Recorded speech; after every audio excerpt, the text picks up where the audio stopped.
بسم الله الرحمن الرحیم. یو ځل بیا درته ښه راغلاست وایم.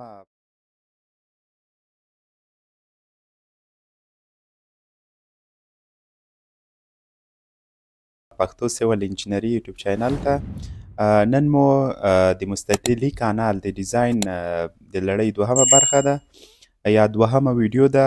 وایي څنګه کولی شو چې په د یو کانال مساحت پیدا کړو په هغه صورت کې چې د اوبو مقدار راکړل شوی وي.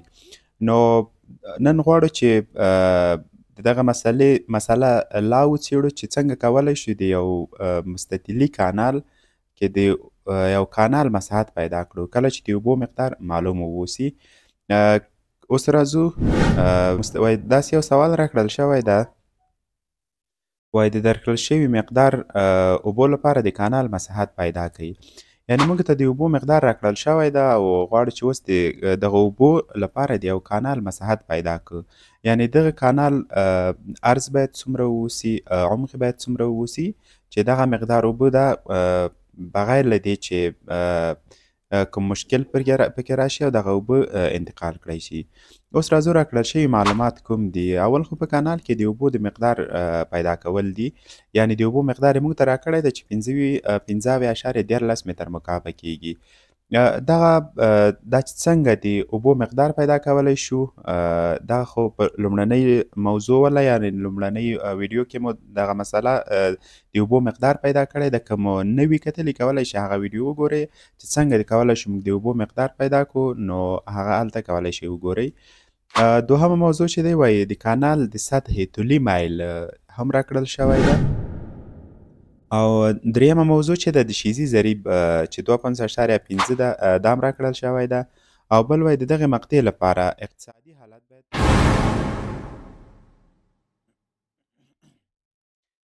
د دغې مقطع لپاره باید موږ اقتصادي حالت په نظر کې ونیول سي. او اوس نو کوم معلومات چې موږ ته راکړل شوي دي، لومړی د اوبو مقدار ده چې 15.13 متر مکعبه ده. دوم د کانال طولي میل ده چې 1/10 یا 0.01 راکړل شوی ده. او دریم چې دی د شیزي ضریب هم راکړل شوی ده چې 2.5 ده. او دریم اقتصادي حالت، هغه اقتصادي شرط په مستطیلي کانال کې دا و چې بی باید مساوي له 2 ډي سره سي. نو اوس A باید مونږ پیدا کړو، B باید مونږ پیدا کړو او د دغه مقطع مساحت مونږ پیدا کړو او هم D باید مونږ پیدا کړو.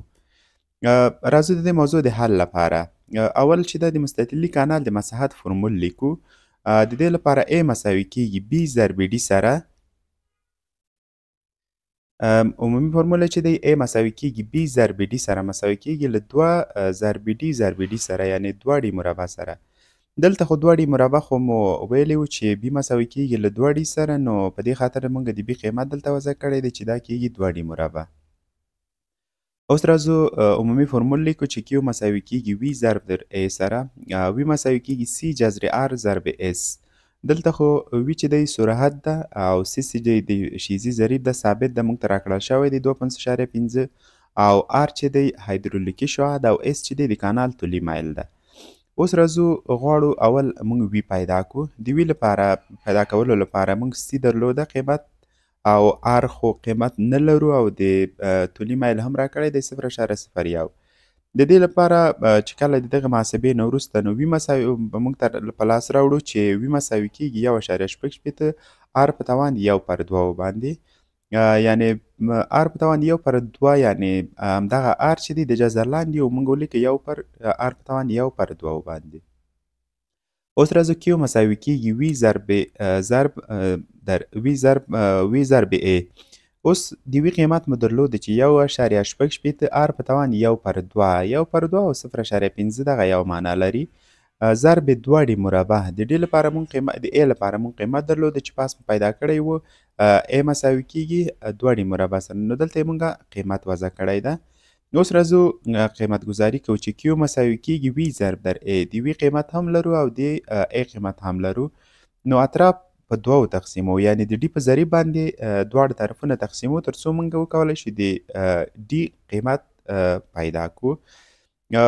دې نه وروسته Q مساوي کیږي له محاسبې نه وروسته 2.34 D په توان د 2.5 سره.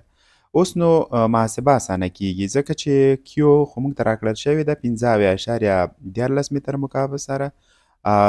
د کیو د ډي ضریب هم دی 2.4 ډي په توان 2.5. د دغه معادلې د ساده کولو نه وروسته موږ ته د ډي قیمت راځي 4 متره. نو موږ په اسانۍ سره اوس کولی شو چې د ای قیمت پیدا کړو. نو ای مساوي کیږي پاس مو پیدا کړی و چې 2 ډي مربع سره.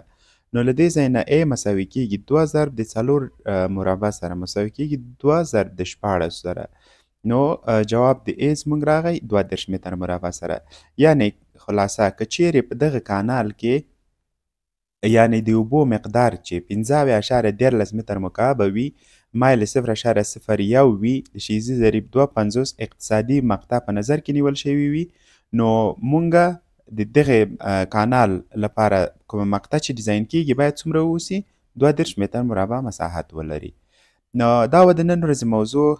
که چیرې درته خوښه مو شوه او یا یو څه مو ترې زده کولی شوی نو نور ملګرو سره هم شریکه کړئ. تر بیا ښې چارې الله په امان.